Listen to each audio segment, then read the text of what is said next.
মাটির মধ্যে একটি অর্ধেক বেরিয়ে থাকা পাথরের সামনে দাঁড়িয়ে আছে কপিলা এবং সে ওই পাথরটির ওপর তার গোদুগ্ধ মিশ্রিত করছে।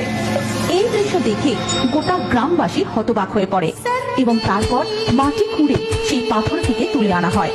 রাজা স্বয়ং সেই পাথরটিকে তার গৃহে নিয়ে যান এবং সেই রাত্রেই রাজা স্বপ্নে দেখেন, বিষ্ণুদাস, ওঠো বিষ্ণুদাস, ওই পবিত্র পাথরের মধ্যে স্বয়ং আমি বিরাজমান। আমি তোমাকে আদেশ করছি, তুমি এখানে আমার একটি মন্দির প্রতিষ্ঠা করবে, যার নাম হবে বাবা তারকনাথের মন্দির। আর তুমিই হবে আমার মন্দিরের প্রধান পুরোহিত।